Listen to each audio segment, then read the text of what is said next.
Hey, yes, Piers, how are you this morning? I'm very well indeed, thanks, Kat. Yes, lovely sunny day in the spring, so it's all good. Stuck in home, but that's fine. So I'm well. How are you? Very good, very good. Lots of things moving. I don't know. Even with the couple of extra weeks of lockdown, I think there's still a lot of stuff that's going on in the background, and I think obviously what we're going to be talking about today about effective leadership and sort of management through crisis will be quite an interesting one. Obviously, there's a little bit of news with things like Virgin that I want to discuss today. I think there's a really good example of maybe what a change in leadership can do for certain businesses. I think there are some companies that can probably go out there that are probably going to fail in this current climate, and maybe new leadership, a new perspective, a new approach could be something that very much does the tonic or ticket to help these prosper.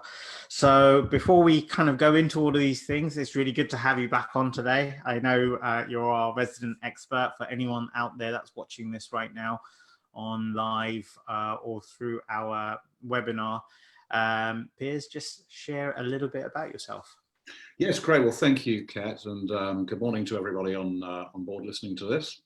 And hello to those who are listening after the event. But I'm Piers Mummery. I've been an entrepreneur for many years. I've been involved in a multiple range of businesses, from startups through to scale-ups, bought and sold companies.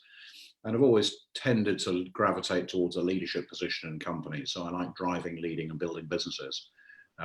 That's my background. I currently now advise and mentor and coach leaders and executives on building businesses. And I'm delighted to be here today and perhaps share a few pearls of wisdom. Yeah, no, absolutely. And for any of you that are new to this range of or series of webinars, Piers is an abundance, a fountain of knowledge in so many different areas. We've probably scraped a lot of different areas over the last couple of weeks, in terms of we've gone from things about how to handle your mindset to strategies to bulletproof your business, right the way through to, I think, this topic that we're going to be talking today is something that's quite close to me. I mean, obviously this week is a focus on mindset, leadership and peak performance, and yesterday having that really insightful conversation with Raghav was really good to kind of set the tone with things. And obviously we've got Alan Clennions coming on this afternoon to talk about, more about the inner leadership and stuff like that. But this today is really about outer leadership. Well, you just raised a very interesting point there, just which I think is worth saying to anyone who is leading a business or plans to lead a business or is in any form of leadership position. Whilst you have a functional title potentially in your company, like a CEO or a CMO or whatever that C-suite title might be, particularly in small businesses, don't get hung up on titles, or positions or hierarchy. I am the head bottle washer, chief strategist, technology guy. You've got to wear multiple hats, which is part of the reason why, as an entrepreneur, I can come on to events like this and I can talk openly and some degree knowingly to different levels about a multitude of subjects, because you've got to know everything about a business, from your numbers to your product to your customers to everything. So I think that's a point worth exploring and discussing. I think it's brilliant that we kind of start off with that, because it is, when you hear the words leadership and management, you always think of seniority and this whole expectation that you've got to know everything about everything. And whilst you may not be an expert in everything, that kind of common knowledge about all the different facets of your business is going to be very important. I mean, it's the same thing with me, with the company that I run, albeit that you have people within around you that work with you through the business, but ultimately I've got to know how all the different areas of this element of this business works. Well, I agree with you there, Ken. I mean, just to sort of touch on that point, I think modern leadership, if you look back to the sort of 50s, 60s, 70s, even the 80s, you had that very hierarchical, dictatorial management style. You had the bosses on the ivory tower, and they'd sit there and they would literally bark instructions through the workers.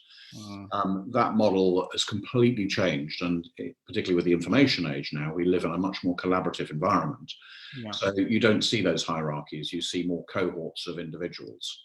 So, you know, I've been the managing director of a company, I've been the CEO of a company, but I'm always, I smile about a lot of startup businesses and small businesses where you see titles as, you know, the chairman, chief executive and founder, you know, and there are 3 people in the company. Yeah.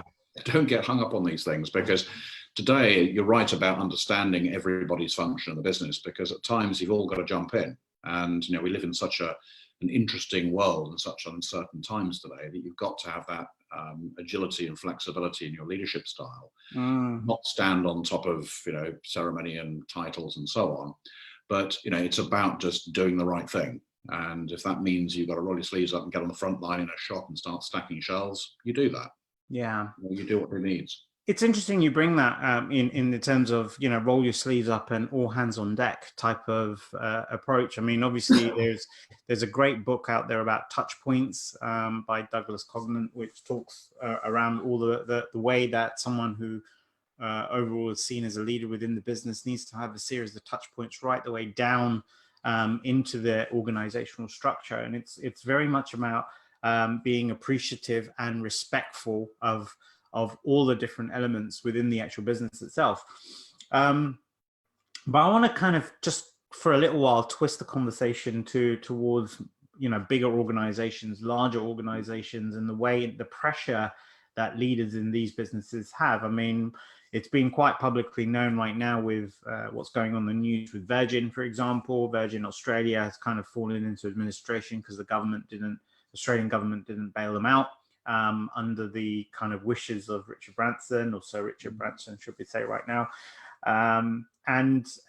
When you look at this business, the way it's been built up, I mean, it's 40% Chinese owned, it's 20% Singapore Airlines, it's 20% Etihad, and there's this big plea, you know, to you know, save this business. And then you've got this scathing article, I would say, that's been put up here in the UK, where you've got a business owner who hasn't paid taxes in the UK for 14 years, asking the UK government for a business which is 49% owned by an American airline, for example, or a US airline, to bail them out as well. Now, I know this is just all about the kind of the money side of things, but I looked at this as a perspective of, you know, how deep does this leader of this business go down into their business? How much touch point do they really have, and why is it that they that it's kind of all down to other people to bail out their business than them? I mean, I'm just going to put it into my perspective right now. I'm a small business owner, and there are a lot of micro and small business owners out there right now, and they're going to have to do everything and anything they can. They've got to put up their houses sometimes as collateral to get funding out of a bank, and you know, they're going to have to. They'll sell assets to keep their business liquid. Why is it so different? It's a great topic of discussion. I mean, we could probably spend the entire webinar talking about, you know, Richard Branson and the Virgin Empire. But I think there are lots of things I'd say here. First and foremost, in terms of what Sir Richard's probably prioritising, I think in three different levels. Number one is people. You know, he's always been, ever since I've grown up with Richard Branson in my sort of mindset. Yeah. He's a people person. He's all about championing the underdog. He's all about taking disruptive industries, industries that need disrupting, and trying to find a solution that's better for the customer, whether that's trains or airlines or whatever it might be. He takes things from a people perspective, and I think that's the first thing. He's probably, horrified at the idea of losing 7,000 jobs. That upsets him. So I think that's his first motivation. I think secondly, rightfully so, he's protecting the Virgin brand, because that is where the principal amount of equity in Virgin is. And thirdly, it's about the money. You know, I mean, okay, he only earns 10% of it, but it's a reflection on Virgin. You know, you talk about people putting their houses up, he's putting his island up, you know, to bail his own airline out. So, yeah, you know, I mean, look, I'm not, you know, Sir Richard's in a different position to the vast majority of the public, but let's not forget, go back 50 years ago when he started off with Student magazine. Mm. Look at the challenges that he's overcome and the things that he's done. And there's one thing that pervades around everything that he's done, which is one of the leadership things I think we need right now. He's front of mind and firm. So he's right at the front of his business. You know, he's right there with the troops on the front foot and leading from the front. And I think that's one of the things that a lot of leaders need to do in business today, right now. Mm. You know, there's a term that I've heard. You know, we live in what's called a VUCA world. You know, which is a combination of volatility, you know, uncertainty, complexity, and ambiguity. You know, those four words are going to pervade business and the world for many, many years. And it's very hard to lead through that. But, you know, the first and foremost thing I think in most business today who are dealing with all of these uncertainties is you've got to be at the front. You know, if you're not at the front of your business and you're not driving that business and you're not bringing your troops with you and you're not supporting your troops, then what are you doing in a leadership position? You know, it's about leading from the front, but bringing everyone on the journey with you. And I think, you know, Sir Richard does that very, very well. You know, he's not frightened of getting right out in the front and putting embarrassment in himself. And, you know, he will do all sorts of publicity stunts. He's a master marketeer, but clearly very successful because he realizes that, you know, other people need to do things in the business to bring the business along on the journey. And that's what he's excellent at. You know, he's taken a great step forward to lead the conversation around Virgin Australia because it's his brand. And I get that.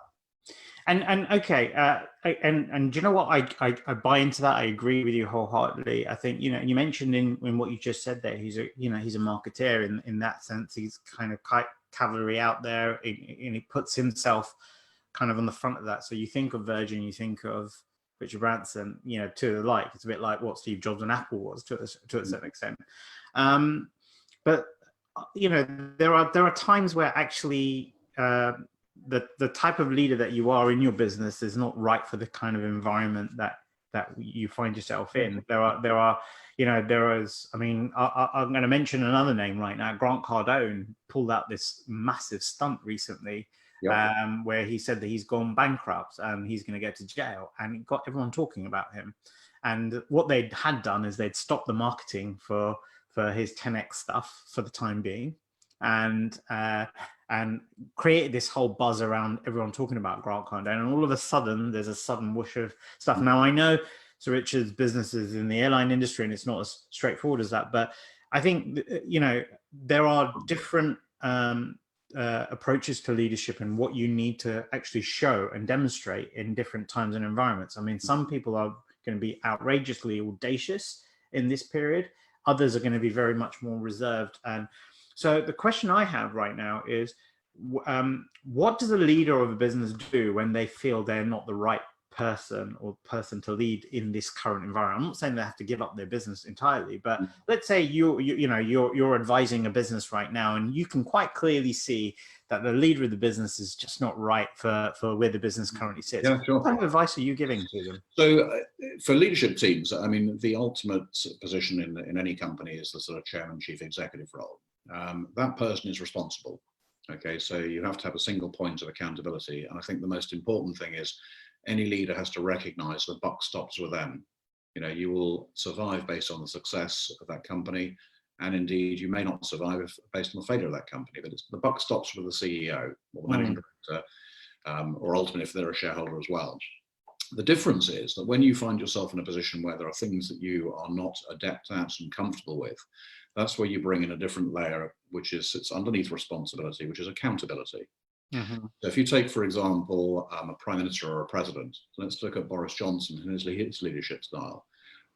Putting the politics aside, what he's done successfully is he's brought in 2 subject matter experts who are accountable for the information. He is responsible for it, but they are accountable for it.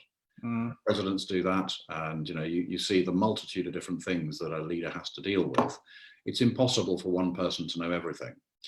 Richard Branson is very good at buzz marketing. He's a great stunt publicity guy.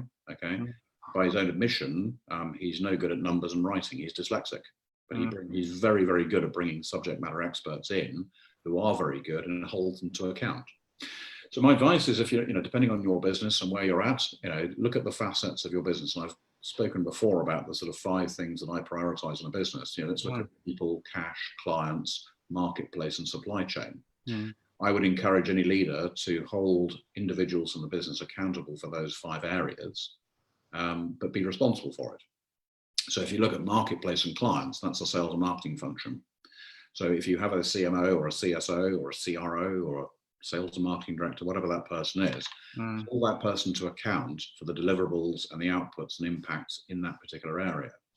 Equally, when it comes down to cash, that's where you have a financial controller or a financial director. You hold them to account. But as the owner, the ultimate executive in the company, you're responsible for their performance. Yeah. That's the difference. So the short answer is bring in the resources you need, whether that's external advisors or interim people or part-time people, or look to your own teams and give people accountability. One of the things that I've found with teams in the past, people love empowerment. There's a real sense of, if I'm trusted to be responsible for something, the vast majority of people will step up to it. So don't micromanage people. Perhaps you've got people in your business who are not at director or board level, but empower them. If you've got a sales manager and that person is looking after all your sales, treat them like a sales director, empower them, give them the accountability for their function in that business. I mean, you bring so many valid points into that about, this is the time where your team are going to be the most crucial and important aspect, and removing that micromanagement, putting a little bit more ownership onto them, this whole responsibility, accountability thing. You obviously, with TechCXO, etc., you guys run virtual boards and you build expertise in at very high levels within businesses. And it's not a kind of a fill the gap. This is very much more about bringing in complementary expertise at level depending on where the business is at its journey. I think, how important is it that as a leader of your business, you need to really first, before you even start making decisions about what you're going to hold accountable for in terms of your finance director, your marketing director, you've got to have that underpin strategy, knowing that you're either going to be retreating down, you're going to be freezing into this, or you're going to be we're going to get to the bit about resource and expertise in a second, but let's start with this whole thing area around the strategy that leaders need to adopt. Well, I think there's a stage before that, actually, and I have a sort of a fairly clear view in my own mind as to how I would manage a business. And I think the very first thing I would look at and encourage any leader to look at today is to acknowledge the landscape that you're in, and most importantly is assess the reality of your own circumstances. Now, let that sink in for a second, the reality of your circumstances. I'm frustrated, but I flip around this because I hear of lots of entrepreneurs, okay, who say, yep, it's going to be fine. Yep, it's going to be fine. We don't need to cut costs. We've got orders. It'll come in. We'll be fine. We'll just keep going. And those are the attributes of a good entrepreneur, is you have that resilience and that drive and that grit. And I advocate that big time. However, what we're dealing with at the moment is an unprecedented event across the world, and it throws so much into turmoil. Just look at oil prices. Whoever thought you'd have negative prices on oil? It is just extraordinary. Now, one of the things you can't do is you cannot manage chaos. You can only lead through chaos. The first thing to do is if I was a leader in my business, and we're a little way into this now, but I would be looking at taking stock of my reality. And I would look at the parts of the business and say, how are these being impacted? Because in order to put a strategy together and a plan and some tactical actions, you've got to look at the context of where you're at in your company's stage of development. So the reality might be that your business is about to go bust. If you're going to go bust, you're going to go bust. No amount of money being poured into that may help that. You're going to have to re-engineer the whole business. So you've got to understand your own realities and what you're dealing with and what you're facing. And I think that's the first phase. In terms of a strategy, of course, pay it forward. So let's think about a long-range plan. And the starting point for me is to determine where you want to be in a certain point in time.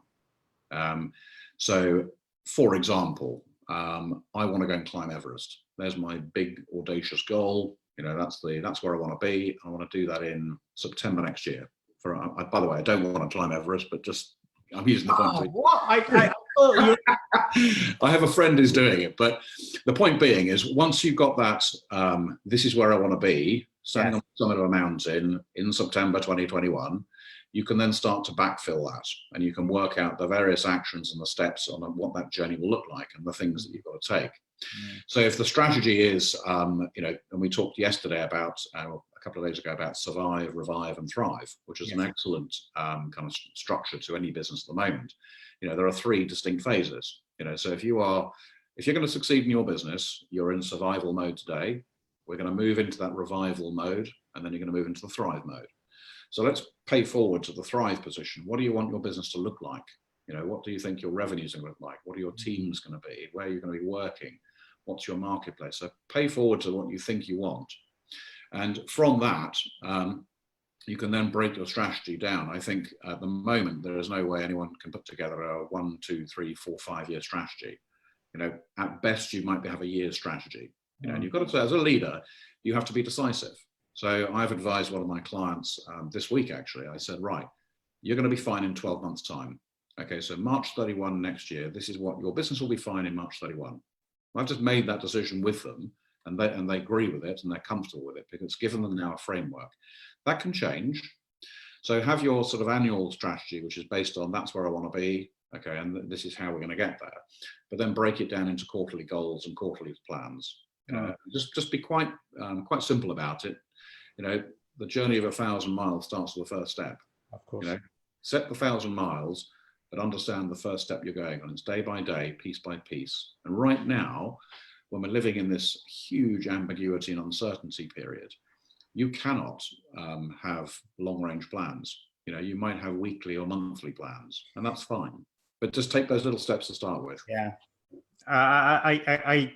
Actually, there's a lot of clients that we're working with that we are encouraging that into them. You know, review your strategy weekly, bi-monthly almost, just to keep the continuity and the focus. You know, sometimes best laid plans, even for the next 6 or 12 months, could be very audacious or very unrealistic to a certain extent. And well, you're right. I mean, you know, this comes right the way back to assessing your reality. You know, and I talk a lot with clients about understanding the winning to billing cycle, which is winning a piece of business to getting cash in the bank and the steps involved within that. Yeah. Handoffs between departments. You know, so when a salesperson wins an order and plugs it into their system, how does operations then, you know, create and deliver and fulfill that? And then how does that get invoiced and put into, you know, the bank? And if you understand the pinch points within that process, it is, you know, it's much easier to manage that and to lead through it. So as a business owner, if you understand that cycle from the top to the bottom, you can then inspire and lead your teams through that. What about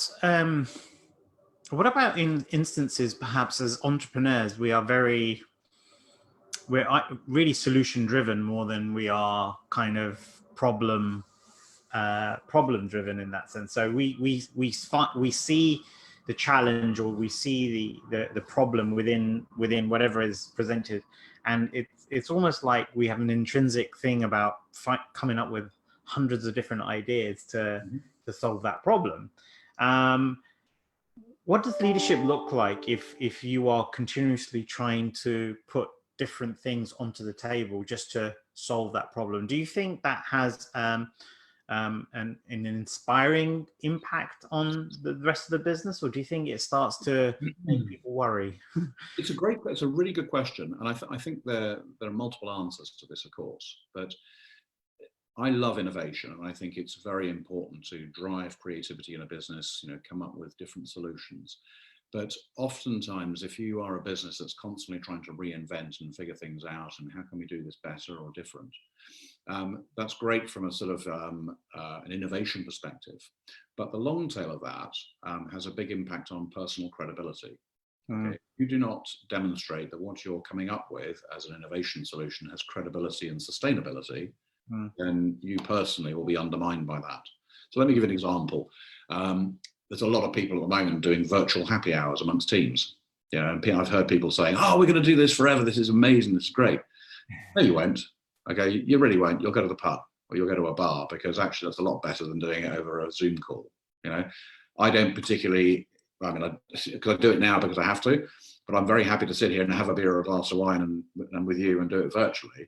Not this time, but yeah, maybe. You know, that's not sustainable. Come on. I mean, let's be realistic. I think people will get very bored of that very quickly. They'd far rather say, let's go to the pub instead. So I wouldn't say that's a lovely innovative solution, which is a short-term fix, but it's not a long-term solution. So I think the key is that when you're driving innovation and creativity in the business, make sure that what you're driving is a long-term solution rather than just a short-term fix. Because short-term fixes are just harder to keep going. You're pedaling. I think you create a very important distinction between innovation and creativity. I think innovation is going to be very much the kind of, what are you transforming your business into, or what are you transforming the culture in your business into? Whereas the creativity piece is, how are you bridging over this kind of period? So I'll give you an example. We have a new product that's going to be coming out to pretty much respond to the current climate. And this product or service is purely responsive. And it's really, all we've done is we've taken components of what we already do, and we've just repackaged it in a way which is going to be more appealing to the here and now. Okay, that's not innovation, that's creativity. That's just being a little bit creative. And I think people need to understand, and the reason why I bring this kind of topic up is, leadership is, as a CEO of a business, you're responsible for conserving energy to navigate your business through the choppy waters, whether you're a Richard Branson or just a kind of an entrepreneur that has a business with a kind of core team. As a CEO of the business, your responsibility, everyone will look up to you. It's the decisions that you make. I think if you are too trigger happy with different solutions, it shows that you are a little bit fragile in the way you're thinking. If you're too deliberate and sustained in one particular area and just, this is the only way we can move forward, you could lose the belief that your team has in you and the business itself, which is a very dangerous thing. So you got two extremes here. Well, yeah, absolutely. I mean, I think, that's something I've spoken in the past about this, and, and I will say it again and again, that, you need strength in leadership, of course. Okay, so your team and your peers and colleagues who are not responsible, but maybe accountable, need to see you as a strong leader to help drive through this. There's that old expression, which is, anyone can take the helm when it's calm. The true test of leadership comes in the storm, as who can weather it. So, but you're right, you can't be, flippant and dictatorial and say, or immovable, because it's a very fine balancing act. But the first part of this, and I said this in previous discussions, is about self-regulation. Yes. And, this is down to the leader themselves. So for myself to be strong in my own business, I've got to say, right, I've got to be decisive. And I recognize that I'm going to take decisions in my business that are not going to be liked by everybody. No. It's furloughing staff, or, I'll give you a classic time bomb that's building. Okay, furloughing has been extended through to the end of June. That's fantastic. We have, millions of workers who are being furloughed. At the end of June, we're not going to be out of this crisis. We will be coming through it, and we'll be figuring things out. Yes. You can't be furloughed because the company is not going to get any more money. You're going to be laid off. If you're late, just think that through. And this is what I go through in my thought process. If I've got to potentially cut my workforce down coming into July and August, one, that's the summer period, okay? Two, we're just about possibly getting back to some element of normality.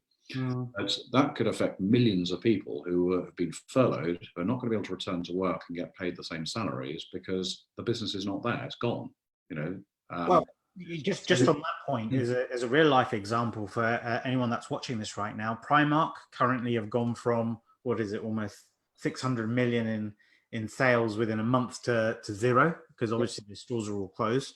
They've got thousands, tens of thousands of employees that they're currently on a furlough, but they don't know how long they can contain this.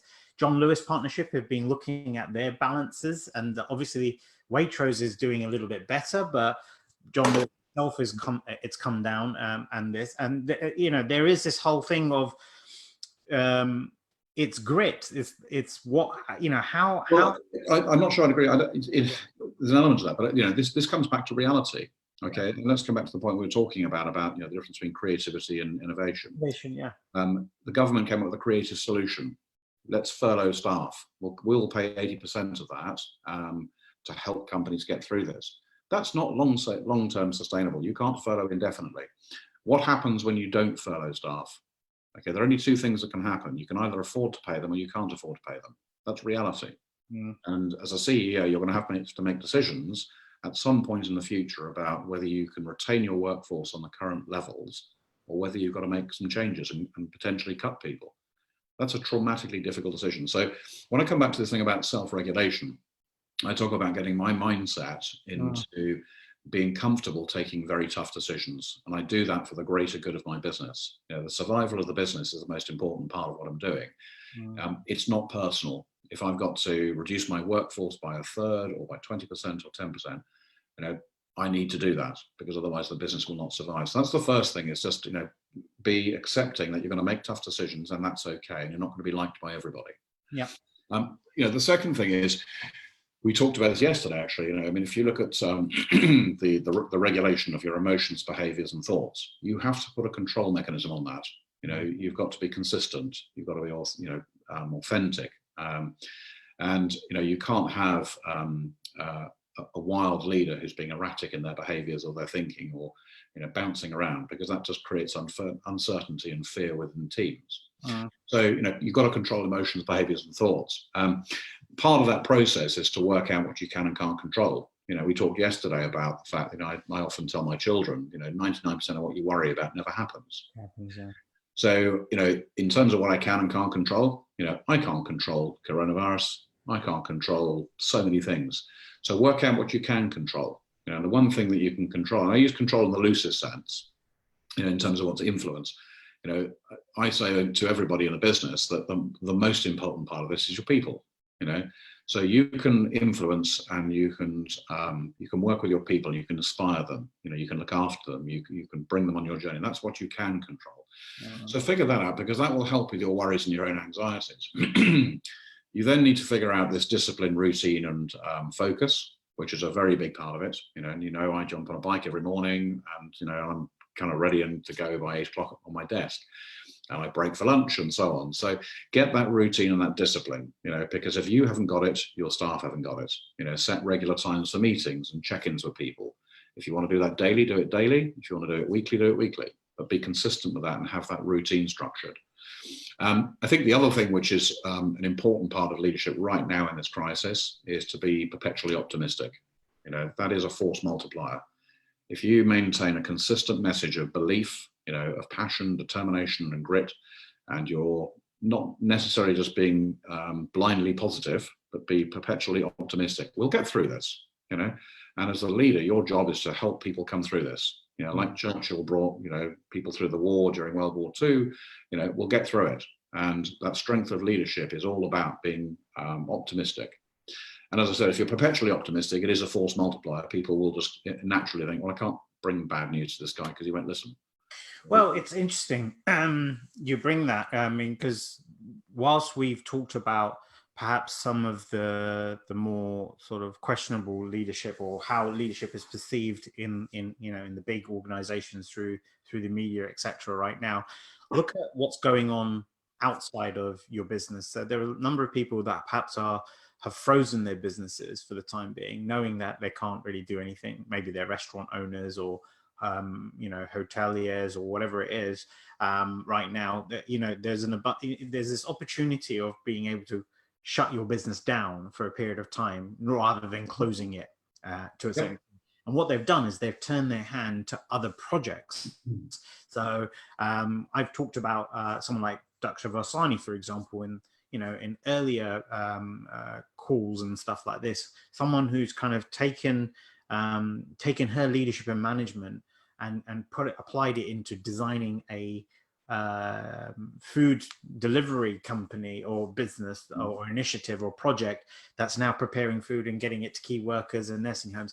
So you know, it's not always just about how you effectively are as an individual in your business, because I think right now maybe there are businesses that are better off just freezing, but the leader can actually start those things somewhere else, right? You raise a very, very good point. I mean, it comes back to what I was saying about, you know, assessing the reality of your circumstances. And importantly, to your point there about, you know, what else you do next. If you do decide to mothball your business, and I've done this with businesses in the past, you know, you have to sort of accept the reality. So I was involved in a turnaround company many years ago, and went and did all the things that would normally be done in a turnaround. Yeah. But in my gut feel, it was never going to make it, because it just wouldn't. So the technology was all wrong. There was the juice wasn't worth the squeeze, if you use that expression. So I said, look, let's mothball this, and put it up for sale when the time's right. So we just kept it ticking over, skeleton staff, one did other things, and then eventually sold it 9 months later.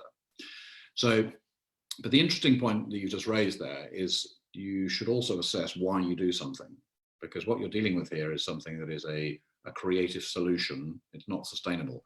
If I started, my lifelong dream to go and build myself a restaurant stroke bar, and I finally done that, and I've got my bar and restaurant, it's open and it's thriving, and suddenly it's shut and it's all gone, I'm not going to pivot and go and do something else because that's my dream. No, my dream is currently sitting there on hold. What I'm probably going to do is fill in this time with a few things. It could be something to make some money to keep the bills going for myself personally.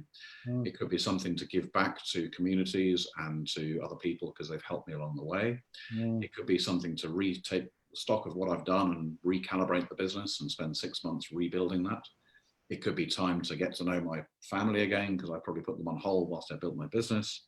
So look at why you do something as much as what you do. But I think one piece of advice I say is don't confuse these short-term fixes as a sustainable long-term solution, because they're probably not. Yeah, I think that's really, really great advice. And talking about advice, and this is where I kind of wanted to get to around this kind of time where we're kind of almost, we've only got like about 20 minutes left in this conversation. How important is it that business owners start to look at bringing the right type of experts and advice around them at this stage? You mentioned, in the past about Trump and his political advisors.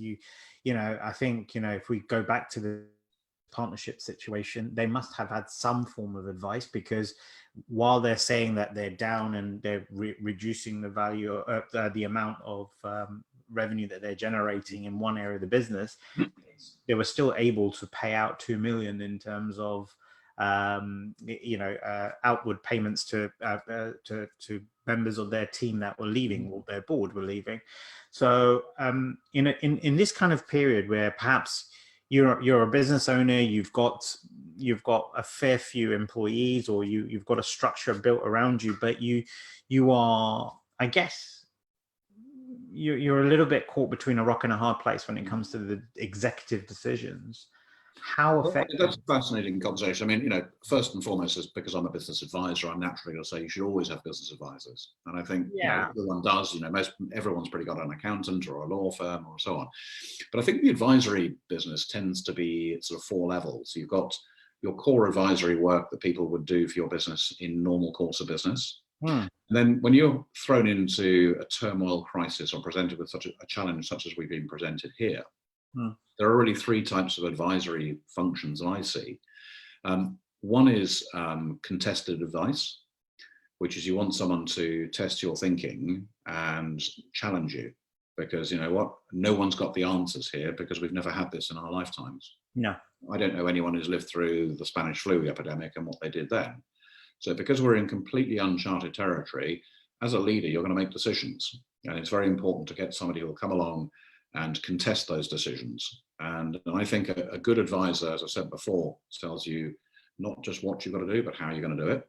So that contention is a very big part of the advisory function that should be happening right now. Testing theories, testing, researching it, bouncing those ideas. And an external organization can do that very well. The second is type of advice is more affirmative advisory, which is basically confirming what you know and reassuring you. Yep, that's what I would do. So I flip between both of those. And the third type of advisory work is subject matter experts. So if you've got a particular person who's very adept at getting debt financing for businesses in the bar and hospitality industry, use them. Really do use them, because there are people out there with an absolute wealth of information. And what I'm so encouraged by with businesses today, and people actually, is just the amount of offerings that people are coming up saying, how can I help you? Yeah. And amazingly, how few people don't take that advice and help. I was just going to come to that point. I was just going to come to that point on the fact that actually people may feel there's a bit of a fear or a sting in the tail with this, that if I, why is someone giving me an olive branch right now, to this respect? And that's because the industry's been like that for so many years, that, if we laugh about consultants, and the first three letters of that is what consultants usually are. Really.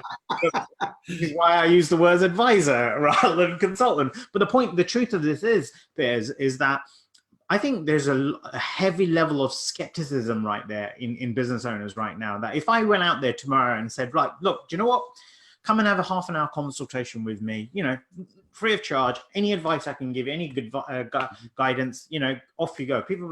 Some people are like, yeah, I'll take that. Do you know what? I like this guy, and I think he's pretty cool. Others are like, what's there in the long run? What pothole or trap are you going to fix me into, and what am I going to commit myself to this certain extent? Yet there, as I say, this is probably the most important time as a business owner, that and for me, good management and effective leadership would be based around the fact that you don't know what you don't know. Okay. Yep. And bringing in, like you said, those types of advisors, whether they're subject matters, they're contentious, or they're the ones that are going to kind of sit alongside you and say, that's exactly what you should be doing. Yep. It's imperative right now. I mean, Simon Sinek, I watched his video yesterday. I posted it on LinkedIn, actually, where he was having a huddle with his team, and he was talking about we don't live in unprecedented times right now. If we take coronavirus out of the remit, these things happen. These traumas, whether it's economic or recession or whatever it is, they happen all the time. And that that the fact of the matter is that you've got to be able to guide and lead yourself through this. This situation is no different to any other situation that's happened. Well, I challenge that, Ked. I agree to a point, and I think Simon Sinek is a bright guy, but I'm not sure I agree with that entirely. Yeah.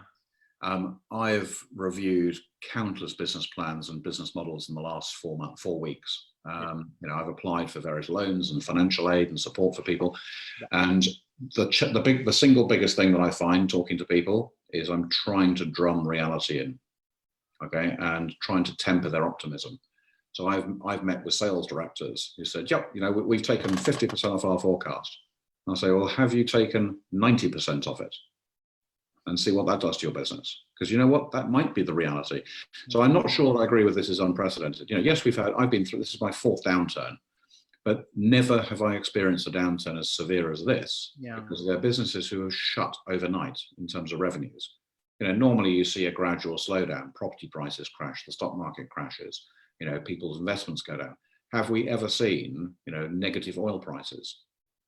You look at global economics here. I mean, have we ever seen, more people have become unemployed in the US in the last 4 weeks than have created jobs in the last 10 years.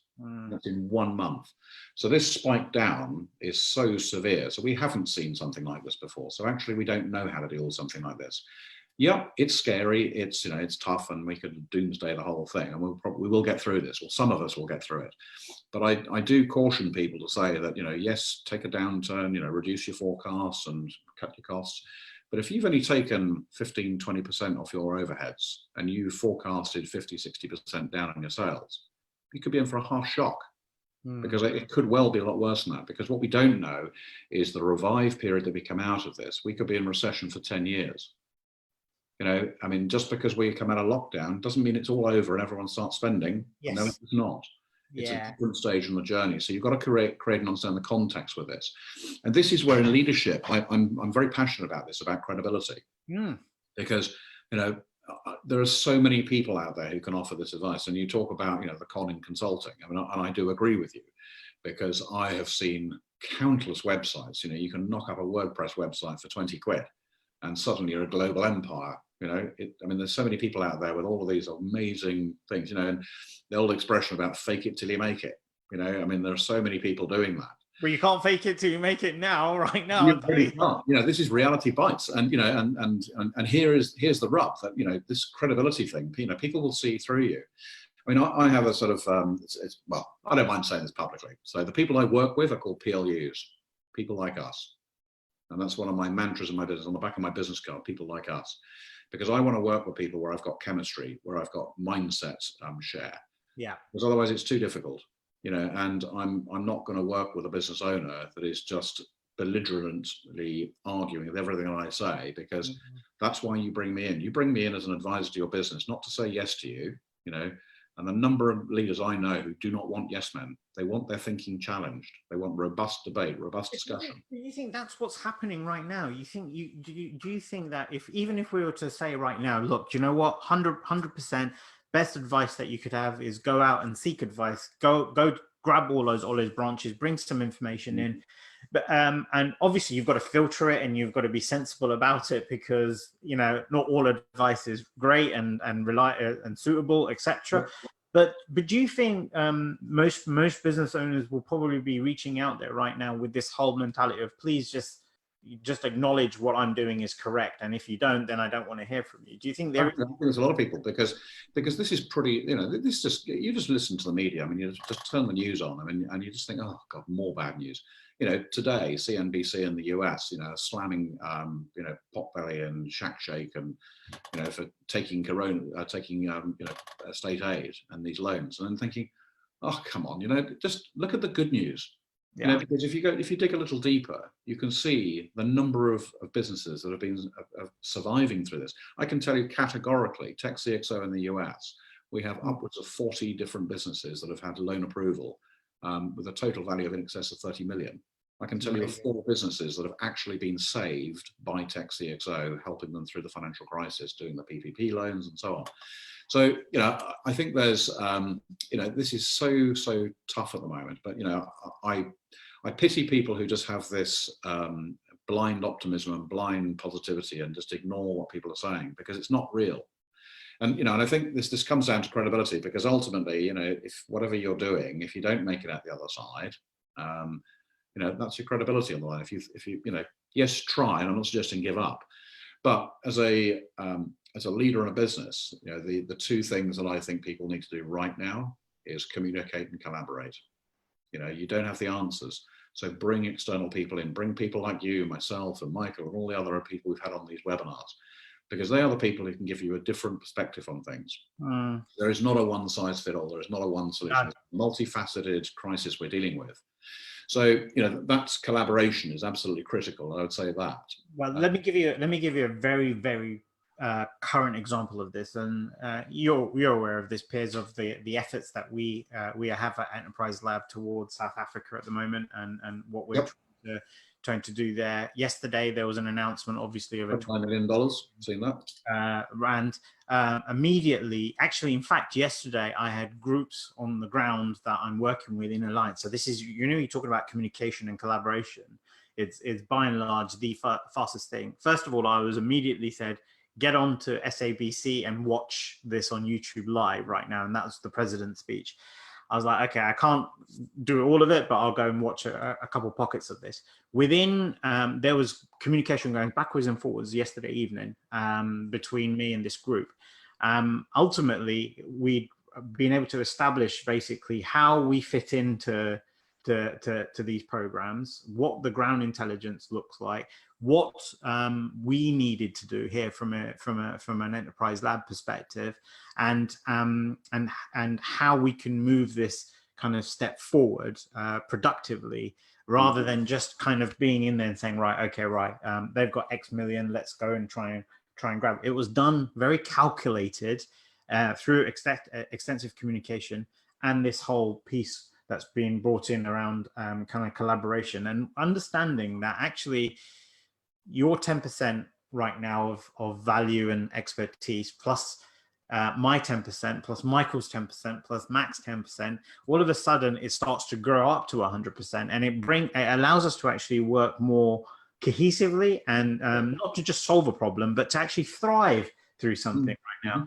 It's actually turned what was about to be a discussion document that I was going to release today into something that I've now had to pull back in and say, actually, it's changed now, and it's looking more and more structured, with having alliances with other programs on the ground. Well, I agree, and I love this sort of collaborative nature of that. But I think there's also a phase, and this is where the true leader sort of separates from that pack to a degree, which is somebody at some point has to make a decision. Yes. Because too much collaboration means you go around in circles, you end up with committees. It's the thing about the camel being a horse designed by a committee. It's absolutely true. So be decisive at some point in this and stand by those decisions. Yes. But one thing I want to talk about in terms of communication, this is probably the most important thing. And you've seen, for example, Sir Richard come back to his position. He's come out with a very open letter to everybody to tell what he believes is his reality. And and I think this is a very big part of this. Don't be communicate with people, but there are different things you need to do in that communication process. Be available and be open. That's one massive thing. Just always be available. Have your phone on all the time. Take calls from people. Ring people. Show them that you're available. And I think part of what we're talking before is in terms of maintaining your credibility. You've got to be honest and clear, and most importantly, authentic. So if you're going to say, if a member of staff turns around and says, "Are there going to be layoffs?" Okay, don't say no, there won't be, or don't say yes, there will be, because that sort of binary decision process creates panic and fear. What you should say is, probably in political terms, is say, look, we're looking at all cost measures, including laying off staff, including furloughing staff and reducing. So we're looking at everything, and we'll come up with solutions that are appropriate to the business.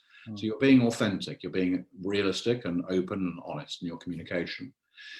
Equally, I think a lot of leaders now also need to show huge levels of compassion. There are people who have lost loved ones. There are thousands of people who've died. And those families, I have a personal friend who's lost her father, touch wood, not through coronavirus, but absolutely heartbroken as people are, can't go to a funeral, yet they're maintaining they've got to go to work. And they've got families and they've got children. So you've got to show that compassion. I live on my own in my flat. Now I'm very comfortable, and that's great. But that's very different to a lot of people. So show compassion as a leader is important. Infinite flexibility. You've got to be able to react and turn on a sixpence. And that's about being on top of your game every single day, 7 days a week. And you can't not be that. Ultimately, it's about reassuring people. Reassure people who are not you, okay, that we will get through this eventually. We don't know when, but it will get through it. And you will do everything in your power to be open, honest, authentic, compassionate, reassuring, flexible, communicative. You do all those things. And this is why now leaders are going to really earn their money. Okay. If you are, and I have no problem with the fat cats in PLC companies, so long as they recognize that they are responsible. Okay. Because that's what you're paid for. A PLC, a guy getting, girl getting, millions of pounds every year, you are paid to be responsible. And right now is the true test of that responsibility. Not taking a position such as Tim Weatherspoon's potentially, which is a big controversial conversation. But equally, someone like Richard Branson, he's taking an enormous bashing, but he's come back from that and said, look, it's not quite like that. And I think it's very important to step up to the plate now. You've got to be front of mind and front of house and lead your teams through this crisis. It is unprecedented. And there's no one fix here. Use the people around you, because there are lots and lots of people willing to help. And I think I've told you my sort of my leadership mantra is follow me, I'm right behind you. Yeah. And that is for me the way I manage and lead through a business. I mean, look, we've discussed so many different elements today, from how you communicate, how you visibly present, to your attitude in terms of and direction of strategy. We've talked about how do you create that responsibility and accountability within your group of people, the people around you. There's got to be this one thing that kind of brings it all together, and this is the self-belief that you as a leader have. At the end of the day, let's put the strategy to one side, let's put the visibility and the communication and compassion. I think deep down, you've got to have that fire still in your belly that things will not get back to the way they are. They're going to go to a new normalization, but you were prepared for this. You're ready for this. You're going to fight it. You're going to keep things going, because I think if your brain is thinking one thing, your belly's thinking something completely different, and your mouth is doing a conversation which you're going to be very quickly exposed, and I guess you're going to create vulnerability not just for yourself, but for a big ripple effect around you, right? Oh, completely. I mean, this comes back to the point I was saying right at the very beginning about, controlling your thoughts, emotions, and behaviours, and being credible. And that confidence, can come through. And I think you're absolutely right. It has, the bottom line is about that self-belief. If you really genuinely believe this, then that's fantastic, and build on that, because you will come across as authentic, and you will come across as being honest. It's the charlatan mentality, which is tough, that sort of blind optimism, and you can see it in people, and don't get me wrong, I'll be open and honest. I've had my wobble moments, we all do, and I sit here, on a few nights, not many, but thinking, oh shit, this is really bad. So, sorry, just to interject there very quickly, because just by expression, I know we're coming quite fast on time, but this is an interesting point.